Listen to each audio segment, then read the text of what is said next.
The young girl kneels down and cries out to her father, asking what it will take for him to love her. Should she become like Jeanette? And if she does, will he call her name dearly as he does hers and watch her with warmth in his eyes? Will he hold her in his arms without pushing her away? But the father coldly replies that such a thing won't happen until the day he dies. The girl cries out how she is his daughter too and was by his side much longer than Jeanette. But the father calls her a fool with piercing contempt. His voice was digging into the girl's ears, crueler than ever, and the reality struck her as her father confessed that there was never a day when he considered her his daughter. Clyde was heartless until the very end. The deepest despair, like never before, flooded Ambrosine's eyes. This marked the end of Lovely Princess's Chapter 8, Twisted Faith. Our female protagonist wakes up suddenly in the body of an infant, just after thinking about that novel. It was a romance novel she read because a customer left it behind. The title and the plot were tacky and childish, too. She wonders if she recalled that book because the princess who gets executed has the same name as her. She wobbles around, trying to get the book out of her head.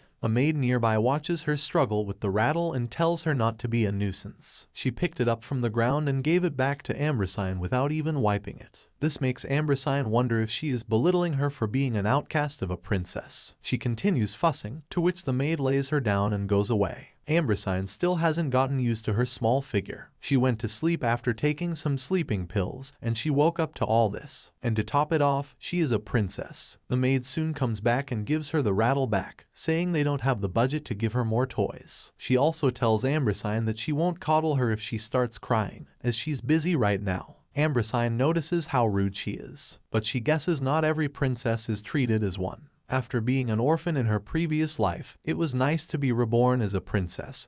But why did she have to be a princess that everyone hates? Ambrosine's father in this world was a real psycho. She even gets goosebumps whenever she thinks of his cruelty. According to what she overheard from the maids talking, this ruby palace that she's currently living in was originally where the emperor's concubines lived. In short, the emperor's harem. Or so it was until the day Ambrosine was born, when the emperor killed everyone in the Ruby Palace. Her mother was a dancer who was invited to the royal banquet. She drew the emperor's attention and was deflowered by him. But then she was forgotten and died, leaving an infant behind, who was Ambrosine. Since then, the emperor has cast Ambrosine aside too, his baby girl. So, she was raised by the wind rocking her cradle, the maids of the Ruby Palace. To Ambrosine, the man seemed like a dirtbag, leaving a baby like her here where he committed such a cruel massacre. Since hearing that story, Ambrosine has been having nightmares every night. But what scares her even more is the emperor, whom she has never even met yet. Despite being born a princess, Ambrosine was unlucky. She worries about him going cuckoo again and killing her. The name Ambrosine got in this life was given to her by her birth mother, the undying Ambrosine.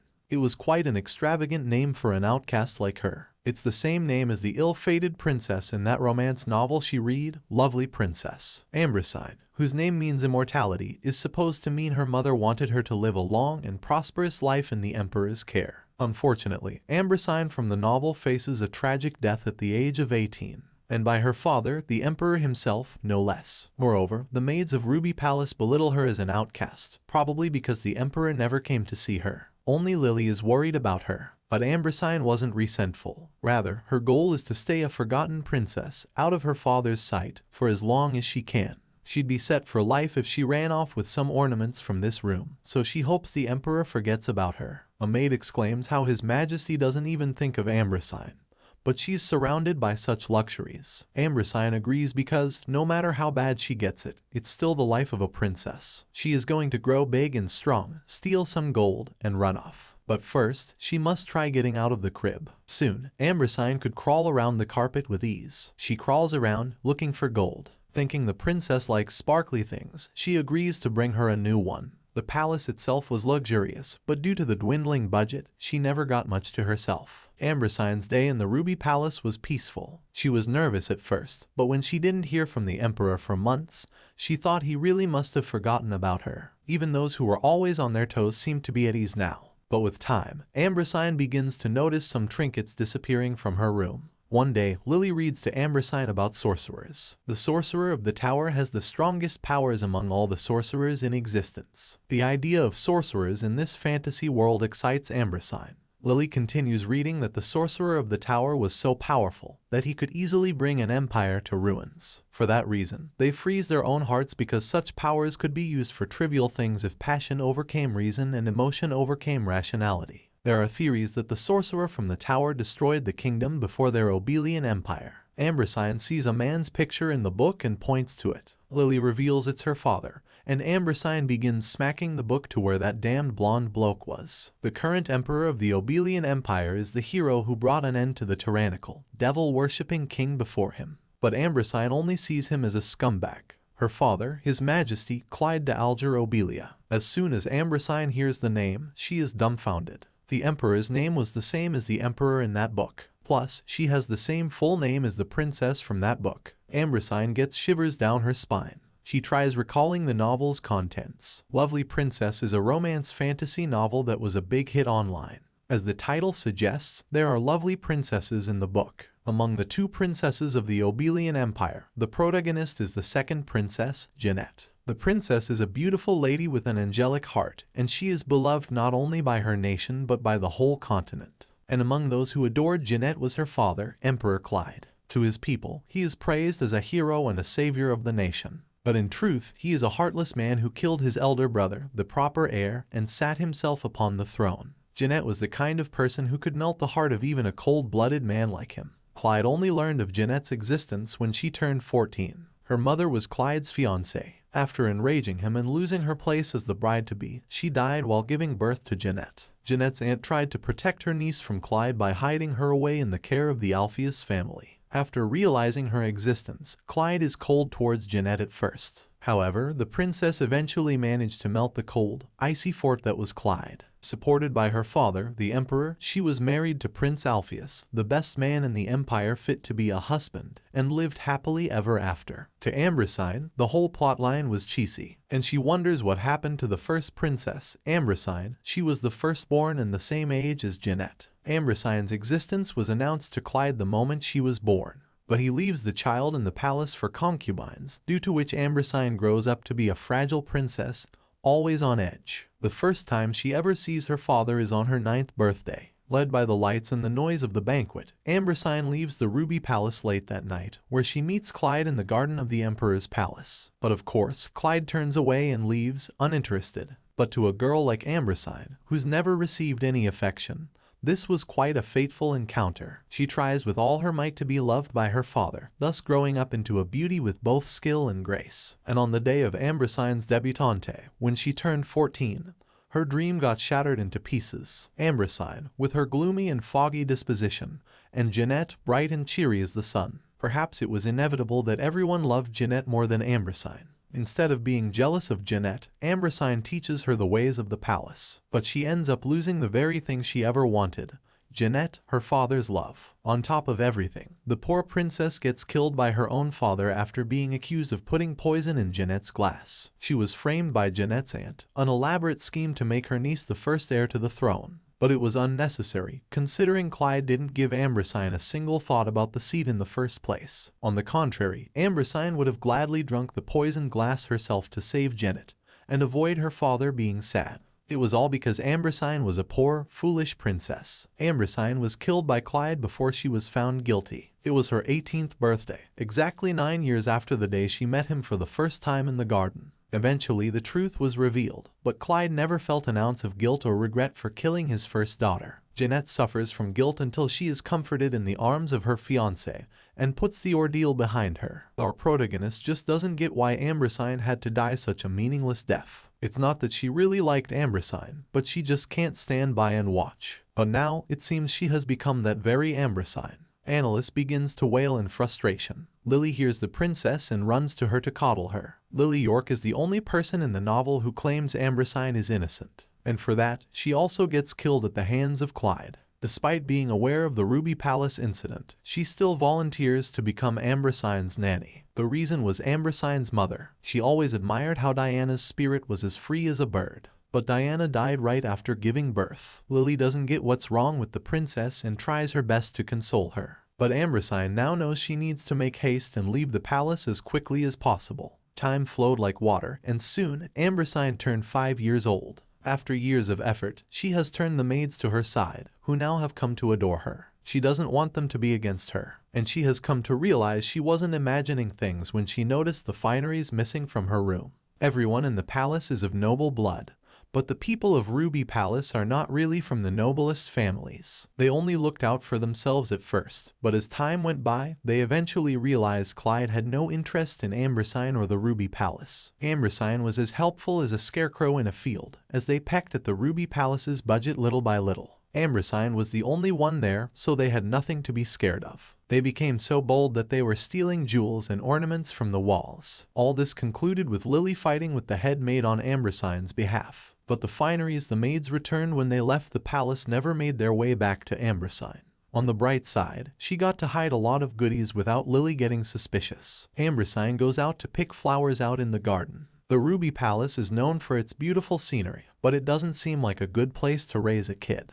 As Ambersine wipes her chocolate-stained hands in the fountain, she sees her reflection and finds herself adorable. She is the spitting image of her mother, but those unique eyes are from her father. Jeweled eyes are only possessed by those of direct lineage to the imperial family. The people of this world all have some amount of magical power, but the imperial family has a very unique type of magic. Hence, eyes like this. Everyone says Ambersine is the only one with Clyde's eyes, but there's Jeanette too. While picking up flowers, Ambersine finds herself far away from the Ruby Palace. She instead finds another building, but nobody is around. She gets a brilliant idea and decides to use it if no one is here. She was wondering where she could hide the riches for her future escape. She now chooses this empty palace as her secret hiding place. Ambersine was wondering what happened to her previous body and whether she overdosed on the sleeping pills that resulted in her death. She was an orphan, so it's not like she left anything behind and hopes never to go back. Ignoring the part where she dies, Princess Ambersine's life is like heaven on earth. There's food, no need to earn money, and she owns real estate.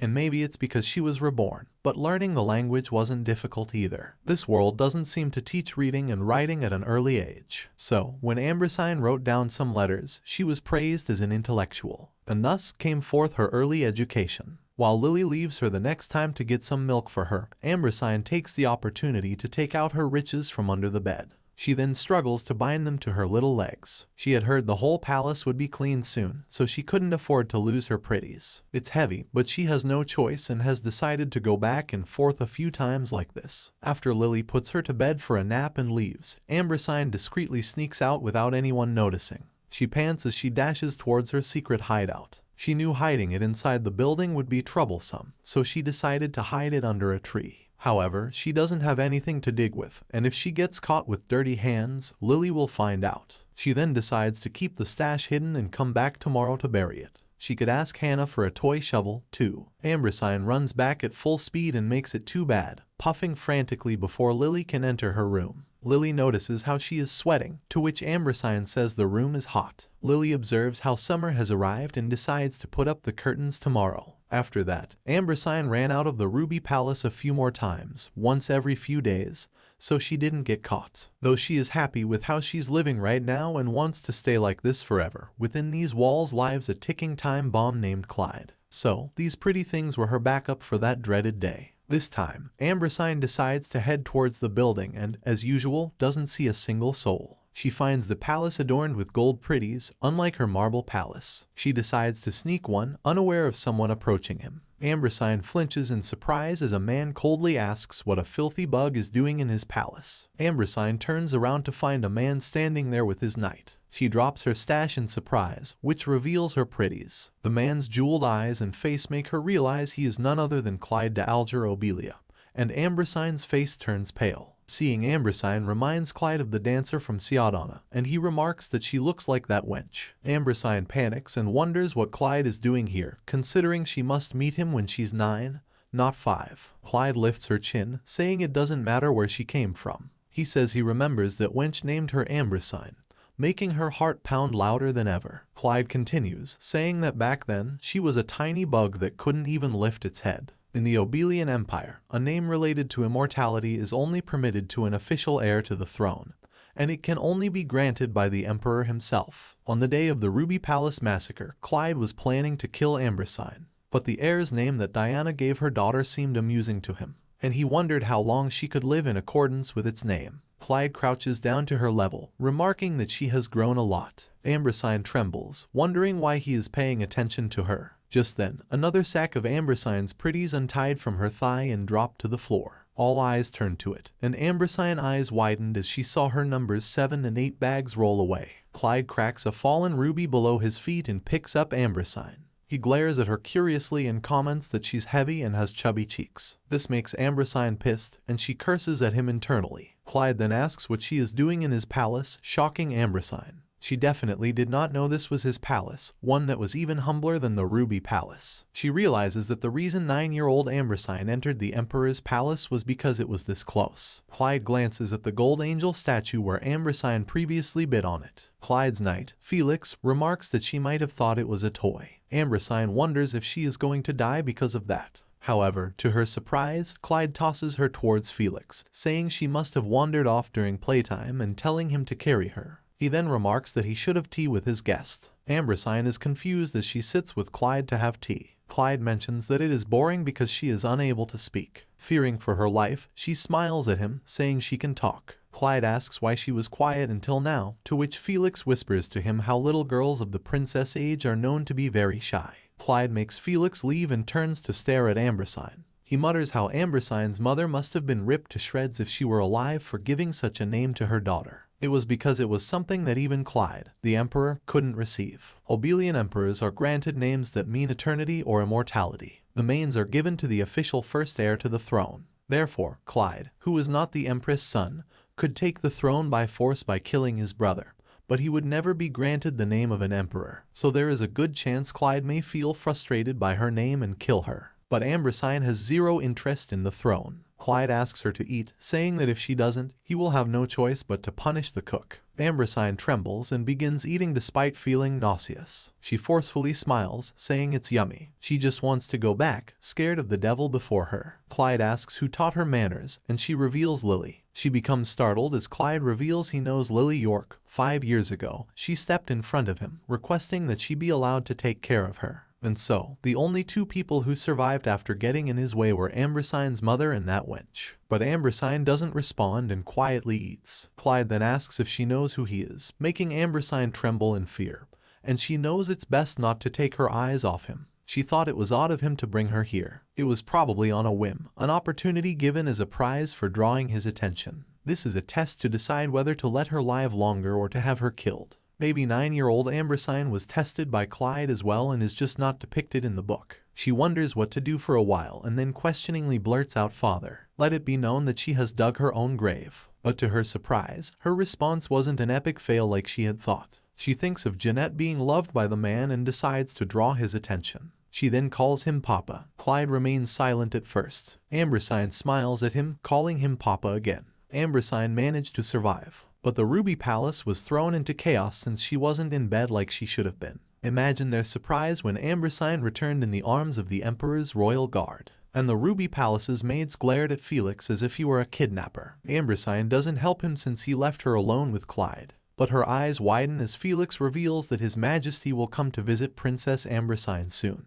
Even the maids of the palace were shocked yet happy. As soon as Felix leaves, she empties out her stomach from all the piled-up anxiety. Her plan of not getting noticed by Claude and living inside the Ruby Palace until she dies has now officially failed. She was too naive and thought everything would be fine as long as she was careful. Ruby Palace is supposed to house concubines, not the Empress, which makes it odd that it is so close to the Emperor's place. Ambrosine's plan to save enough money to escape the palace before turning 18 was, however, still in the realm of possibility. And Plan C was to continue playing cute to steal Claude's heart. But that seemed impossible. Ambrosine already knows what happens, according to the book. Maybe being daddy's little girl is pushing it, but she might be able to get close enough to him so that Claude won't want to murder her. Plus, he did let her go after hearing her blurt out Papa. She kicks the sheets in bed as embarrassment from the cheesiness looms over her. Eventually, Ambrosine decided to carry out both Plan B and Plan C. The shame and embarrassment she will suffer from will be an investment in her future. The next time Ambrosine goes to the Emperor's palace is with Lily. As they greet Claude, he remarks that he hasn't been able to pay enough attention to his one and only daughter due to his duties at the court. But he gives credit to Lily for helping Ambrosine grow into a healthy child. Ambrosine mentally tells him to stop lying, as he has been neglecting her. but she is surprised, as Clyde says he will now be looking into the princess' well-being. And starting today, Princess Ambrosine will be treated as a proper princess. But Ambrosine knew that in the novel, Clyde never admits that he never saw Ambrosine as his daughter. Lily consoles Ambrosine, saying that everything will be fine. A few days passed, but Clyde and Ambrosine stayed the same. But Clyde mentions that she got even more chubbier. Ambrosine smiles at him, saying he got pretty too. Clyde remains silent while Felix and Lily wait for the worst. So far, Ambrosine has met up with Clyde 2 more times and had some sweet and scary father-daughter time. During these meetings, Ambrosine realizes that no matter how pert and insolent she behaved, Clyde didn't try to kill her. On the contrary, the more she behaved like a scared child, the more formal and boring her answers were. But she still feels scared to face him. This time too, she survives, making her realize Clyde likes those who are aggressively friendly. Clyde has her join him at the lake. Lily expresses her concern for the princess being around water, but Clyde says there's nothing to worry about when she's with him. Though Ambrosine also didn't want to ride that boat, she had no choice but to follow Clyde. And so, as Clyde gets her on the boat, Ambrosine holds her breath in nervousness. Ambrosine wonders what to say to him and ends up complimenting his hair for being sparkly and pretty, remarking that she likes sparkly things. Her own comment makes Ambrosine wonder if she is obsessed with golden things because she was poor in her previous life. Clyde smiles, saying this reminds him of the jewel pouch she had with her that day. He assures her that he kept her treasures safe and sound, asking her to come and retrieve them herself next time. Ambrosine remains quiet, and so does Clyde. Ambrosine stares at what Clyde is wearing and wonders if it was from the Egyptian or Greek era. Whatever it is, he looks good in it and seems to be the type of man who easily attracts women. She can see now why they would get drawn to him. Diana really liked Clyde as well. Ambrosine remembers reading that from a spin-off of Lovely Princess. Suddenly, Ambrosine spots a blue lotus-type flower in the lake and tries reaching out for it. However, she loses her balance and falls into the lake. She struggles to stay afloat or swim, and she asks for help. However, she halts as she sees Clyde stare at her. This makes her realize he won't save her, no matter what. He's going to watch her drown like this quietly. Even so, she wonders if he isn't being too much of a jerk. She is soon brought out by him. Clyde then asks Felix to teach Ambrosine how to swim, as it would be a shame if an emperor's daughter drowned to death in a mere lake. On the other hand, Ambrosine fell ill and mentally cursed her psychopath father. How could he have such a look on his face when a 5-year-old kid has fallen into the water? She decides to execute Plan B as soon as possible, as it now seems impossible to win the heart of someone that horrible. As Ambrosine craves chocolate and goes to the kitchen, she is suddenly approached by Lily, who informs her that her presence is requested. Reaching the palace's entrance, several maids greet her. Even Felix kneels in respect, introducing himself as her temporary royal guard from today. He reveals how His Majesty intends to cherish the princess and treat her well. It turns out that Clyde switched out the old maids who are already working in a different palace, which makes Ambrosine upset. These new maids will be indifferent to her charms, and all her hard work has been tossed away. She, however, turns more upset as Felix happily reveals His Majesty's desire to spend time with her at dinner. But for Ambrosine, it's much easier to die and be reborn again. According to Felix, the lotuses at the center of the lake are magical, monstrous creatures that lure people into the water to steal their energy. As Felix brings Ambrosine to the dining hall, Ambrosine asks the mister why there aren't ladies or knights in Papa's palace. Felix responds that there is no one in waiting because he prefers to do everything himself. And the reason there are no knights on guard is because there is no need. He then tells her to call him casually. As Clyde doesn't respond to Felix after he calls out to him, he thinks His Majesty must be in bed. Though Ambrosine was annoyed, she was glad to go back. But Felix suggests she go in, as His Majesty will be pleased to be woken up by her. He leads her in and then waits for her outside, unaware of how scared of death Ambrosine is. Ambrosine looks around and finds the room to be unusually plain. But there was one thing that caught her eye, a gold painting. Moreover, all the paintings on the walls were gold. She also paints a portrait of a woman, and Ambrosine recognizes her. She then turns her attention to the sleeping figure of Clyde. He really did look like a prince from a fairy tale while sleeping. As he doesn't wake up, Ambrosine wonders if she should give him a little wake-up punch. However, a chocolate piece slips from her hand and falls on Clyde's face, waking him up. Ambrosine tries her best to make Clyde fall asleep. She instinctively begins to sing a lullaby to him that Lily does to her, "Sleep tight. The moon smiles down on you. Goodbye to the day. The baby smiles at the stars, too. Tomorrow will bring a brighter morrow. So, dream a pretty dream and sleep tight, my child." Clyde asks what song it was, and she replies that it's a song to say bye-bye to bad dreams. She then beams at him, wishing him a good morning. He says it isn't morning, to which she says good evening. He asks if Felix sent her in and gets up, sighing. He then decides to let them know to prepare their dinner here while Ambrosine averts her eyes. At dinner, Ambrosine struggles to eat with cutlery, so Clyde decides to send someone to the palace to teach her more etiquette. Plus, he explains that those she's learning from have no class, so it's time she receives proper lessons. She feigns a smile, promising to do her best. For the rest of the dinner, Clyde continues staring at her, making her nervous. At night, Ambrosine wishes to hear a lullaby from Lily. Lily sings to her, "When the night sneaks in, pick some flowers for my sake." The pretty stars smile, saying goodbye to the day. "Tomorrow will bring a brighter morrow. So, dream a pretty dream. Bye for now and sleep tight, my child." It was as Ambrosine expected. She doesn't compare to Lily's singing skills. On the other hand, Clyde ponders how Ambrosine is brazen like her mother. Felix remarks that Lady Diana was definitely the type to leave a lasting impression on anyone. Clyde says it would have been a year longer, and he would have forgotten the wench's face. Felix doesn't respond and rather shifts the topic, asking if Princess Ambrosine isn't truly lovely. But Clyde remarks that he lost such emotions a long time ago and asks Felix to leave him. Felix leaves and ponders. Though His Majesty may say such things, he is certain there's still some left. And someday, he, too, will bathe in that bright light. A month passed by. Clyde changed his tea time with Ambrosine to the early morning.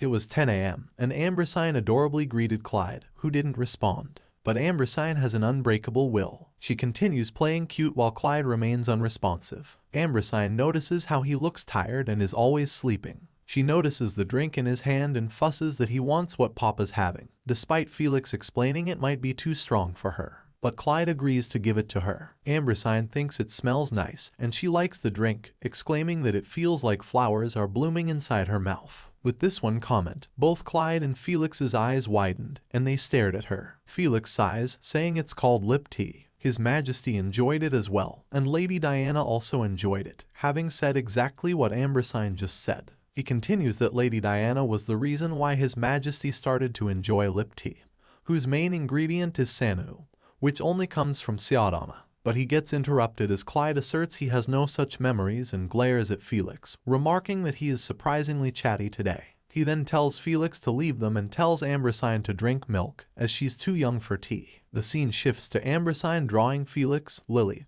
and then herself and the Emperor. She then begins to draw her mother after asking Lily what she looks like. Lily hides her sadness and responds that she looks exactly like Ambrosine does. In The Lovely Princess, she was described as a beauty one couldn't take their eyes off of. Ambrosine wonders just how pretty she was, even Clyde fell for her. She abruptly says that she wants to see her mother, after which a heavy silence ensues. This makes her realize she just said it out loud. Since that day, both Lily and Felix have been worried about Ambrosine all the time. This made her uncomfortable, and she wished they wouldn't be like that. She overheard Felix say to Lily that there are no memorial stones with recordings of Lady Diana in the palace. A memorial stone is a stone that holds up to 30 seconds of recording. Ambrosine has been sensing this for a while now, but Felix is oddly kind towards Diana. Even Claude's reaction back then didn't feel right. She then overhears Felix saying that he will ask His Majesty to use his ability to pass on his memory directly to his daughter. But she knew it was too much of a risk to ask Clyde. She interjects at the moment, telling them not to talk about her mom with Papa, as he hates talking about her. And what if she says she wants to talk to Mommy and Papa hates her too? And with that, things got worse, and their worry grew even more. Felix assures and swears in his name that His Majesty does not hate her or Lady Diana. But Ambrosine didn't want them to talk to Clyde, so she ran away. The next morning, she woke up tired after not sleeping the entire night. Things turn pretty awkward between the three. Ambrosine breaks the ice by asking Felix for a piggyback ride to the audience chamber. Seeing him interact with Lily made her wonder if the two had feelings for each other. As always, Clyde had awful manners, and Ambrosine had to wait for him outside. Suddenly, a charismatic man comes up to them and greets Felix. Felix addresses him as Roger, making Ambrosine realize the man is none other than Roger Alpheus from the Duke family who raised Jeanette until she was 14.